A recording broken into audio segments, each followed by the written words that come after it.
What's up, everybody? Welcome back. Today we're going to be breaking down the worst dictators of all time. I also just dropped the second part of the 5th tier in the Ancient World Mystery Iceberg, so make sure you guys go check that out. I'll link that below. And other than that, make sure you guys like, subscribe, all that YouTube stuff. And other than that, we're going to get right into it. Okay, so first up is Ivan the Terrible.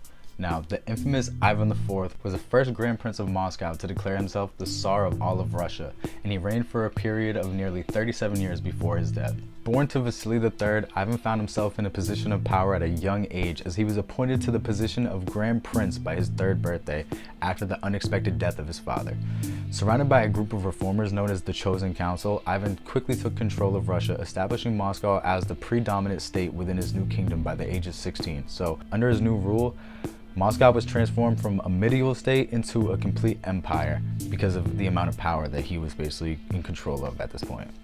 However, by the time of his death in 1584, his mismanagement and cruel nature completely altered Russia's governmental structure, leading to the decline of the Rurik dynasty and the time of troubles that plagued all of his successors, basically. So everybody after he was ruling had a horrible time. Now, as his name implies, Ivan the Terrible was an incredibly ruthless and cruel individual renowned for systematically slaughtering and butchering his subjects, along with the people that he ended up conquering. Suffering from extreme paranoia and mental deterioration throughout his reign, Ivan was renowned for his ferocious temper and would often kill his subordinates during unprovoked fits of rage, including his own son. So this man just got tight out of nowhere and would start killing people that worked for him. He killed his own kid. Like, he was really losing it at this point, you know what I mean? He was going through some stuff. In other instances of brutality, Ivan was known to mercilessly... Alright, hold on, I gotta restart this. Ivan was known to mercilessly execute those he viewed as potential enemies. One of his worst crimes included the burning of Novgorod, which was a chief rival of Moscow, to the ground, leaving 12,000 dead. Ivan also enjoyed torturing his enemies, especially the aristocrats and church officials, who he would often have burned at the stake or boiled alive in vats of hot water. So this dude was completely savage. He's boiling people alive, bro. Like, that is crazy to me, to be honest. Like, even just trying to imagine that, I'm like, wow, this dude is more intense than I could even imagine at this point. Now, in total, it is currently believed that Ivan the Terrible was responsible for over 60,000 murders during his time in power. However, historians are quick to point out that these numbers do not include the number of individuals that were tortured, mutilated, or displaced by Ivan, which could be easily reaching into the hundreds of thousands. So really, the number is around over 60,000 murdered, but in total, that doesn't even amount to all the damage that he caused to people. So he was a terrible fucking person at the end of the day, but we're moving on next to the list. Okay, so next up on the list is Vlad the Impaler. Now, Vlad III, more commonly referred to as Vlad the Impaler or Vlad Dracula, was the Voivode of Wallachia on 3 separate occasions between 1448 and 1477 in what is now known as modern-day Romania. Later serving as the inspiration for Bram Stoker's Dracula, Vlad III was the second son of Vlad Dracul and earned his nickname after coming to power in the late 1440s. Faced with the tremendous division within his kingdom, Vlad became obsessed with stabilizing his country, which had been thrown into disarray by warring boyars for several decades. To remedy the situation and secure his position of power, Vlad took control of Wallachia by the most ruthless measures possible, garnering peace and stability through fear and intimidation of potential rivals. Now, although his actions were incredibly brutal, he is currently classified as a national hero of Romania due to his defeat of the Ottoman Empire and his defeat of rival rulers. Now, these defeats provided pivotal to his success, as he was able to secure total independence from Hungary and regain land that had been ceded to Transylvania. So basically, he took back all that land for Romania. Despite his military and political achievements, Vlad the Impaler was an incredibly brutal and vicious leader renowned for his extreme cruelty.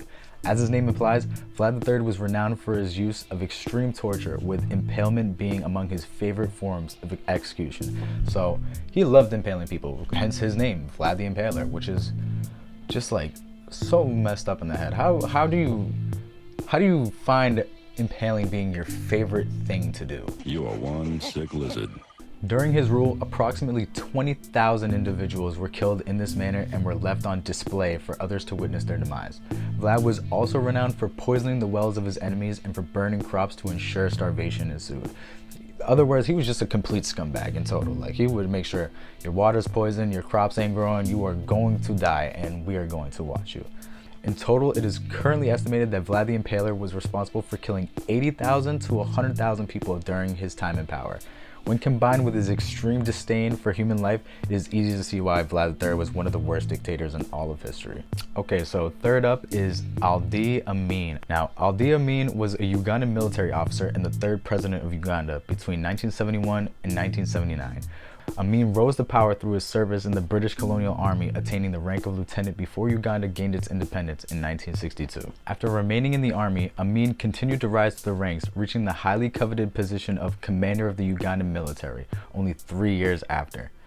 Now, upon learning of the plot to arrest him, however, Amin quickly launched a coup d'etat in 1971, removing President Milton Obote from power and declaring himself the de facto leader of the Ugandan people. During his reign, Amin shifted Uganda away from its pro-Western stance to align himself more with Soviet ambitions in the region. And with Soviet backing, he unleashed many devastating attacks on political dissidents and particular ethnic groups to stabilize his regime. Nevertheless, his dictatorship was short-lived as he was later ousted in 1979 following an invasion by Tanzania which forced him to exile.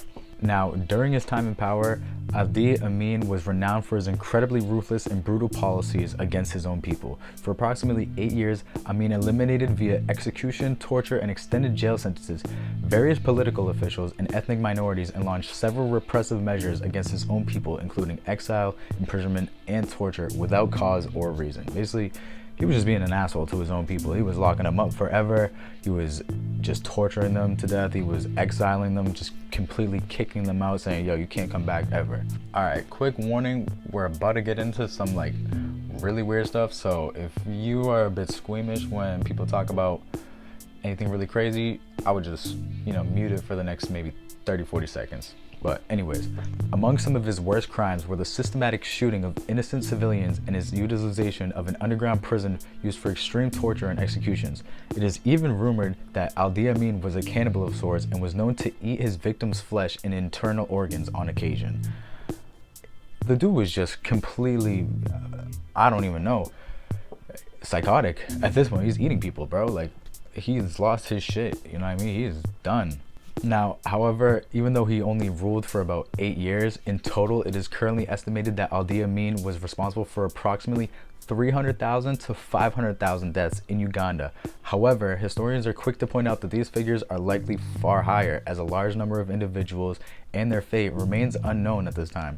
When combined with his gross mismanagement of the Ugandan economy, acts of nepotism, and the overwhelming corruption that characterized his regime, it is clear that Idi Amin was truly one of the world's worst and cruelest dictators in all of history. Alright, next up, somebody I'm sure mostly everybody has heard about at this point, Saddam Hussein. Now, Saddam Hussein was an Iraqi dictator that served as the 5th president of Iraq between 1979 and 2003, serving as a leading member of the revolutionary movement known as the Arab Socialist Ba'ath Party, which opposed both Arab socialism and nationalism. Saddam first came to power during the 1968 coup that seized control of Iraq for his party. Initially serving as vice president under General Ahmed Hassan al-Bakr, Saddam quickly began to consolidate power for himself through the creation of loyal security forces, the nationalization of Iraqi oil, and his seizure of independent banks. Forcing al-Bakr to resign on July 16, 1979, with the help of his security forces, Saddam quickly took control of Iraq, plunging the country into bitter conflict, chaos, and devastation for the decades that followed. After a terrible war with the Iranians and 2 separate wars with the United States that left Iraq in ruins, Saddam Hussein was forcibly removed from power by an American-led coalition in 2003.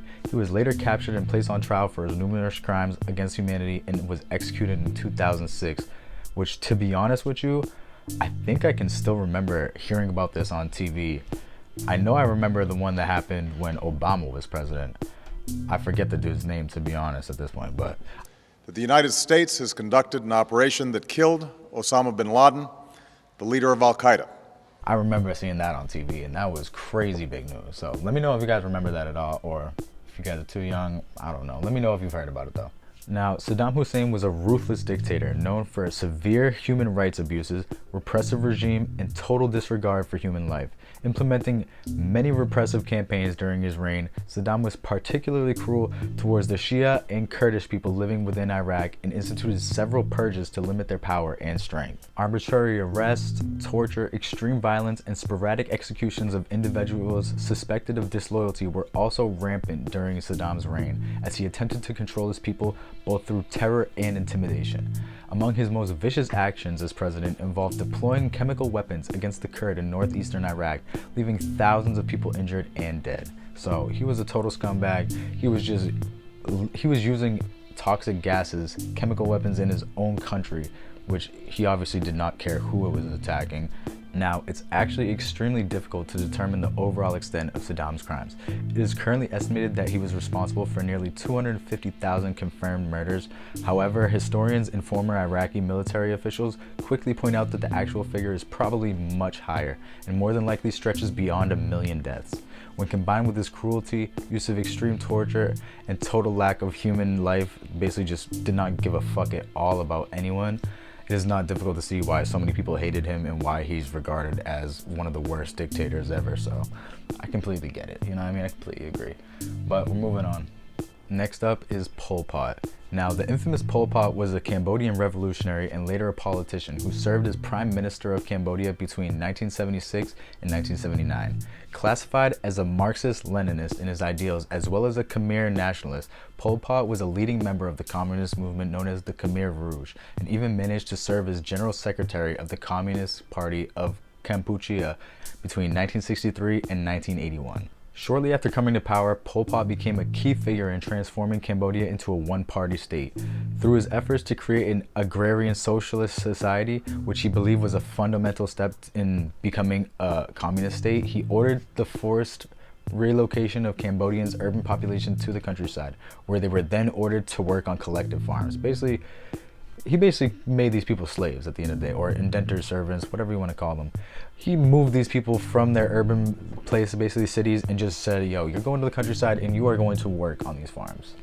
Renowned for his disdain for human life, Pol Pot later purged large sectors of Cambodian population before he was removed from power by the Vietnamese army in 1978. Although his forces continued to fight against the newly installed Marxist-Leninist government for several decades, poor health eventually forced Pol Pot to step away from his many leadership roles, and he later died in 1998. Basically a year after I was born, this dude died, so. Pol Pot was an incredibly ruthless dictator and was renowned for orchestrating the Cambodian genocide, sometimes referred to as the Killing Fields campaign, against his own people. For approximately 4 years, Pol Pot ordered the Khmer Rouge forces to systematically execute so-called troublemakers who were causing issues for his regime.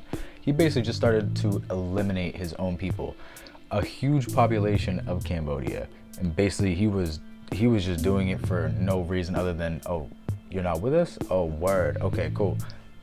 Take them out right now. Through mass shootings of innocent civilians, forced labor, torture, conscription of child soldiers, and deliberate starvation policies, Pol Pot and his regime are believed to have killed 1.5 to 2 million people, a figure representing 25% of the Cambodian population in the 1970s. He basically killed off 25% of the Cambodian population.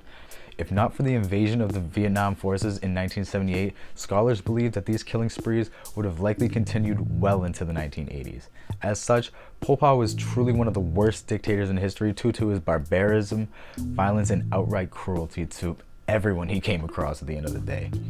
Alright guys, this is where I'm going to end this one. I do have a part 2 coming to this. Trust me, this is not even the worst of them. I'm not even gonna hold you. Like, we just got halfway through. We're gonna get to the real scumbags next part. So make sure you keep an eye out for that. Like I said at the beginning, I dropped the second half of the part 5, the ancient mystery tiers. I might have even just messed up that, but either way, I'm gonna link that down below. By the time you're seeing this, either it's my birthday the next day or my birthday might have already passed, so I might take a few days off. You know me though, so either way, I'm gonna try to get 1 or 2 videos out a week. Hopefully, I'm shooting for 2 nowadays, but shit just keeps popping up, bro, you know what I mean? So 1 a week, I'm still trying to stick to that. But anyways, I appreciate you guys for watching. Tell a friend to tell a friend, tell a friend. Make sure you like and subscribe, stay dangerous, and get laid, and I'll catch y'all later. Deuces, appreciate it.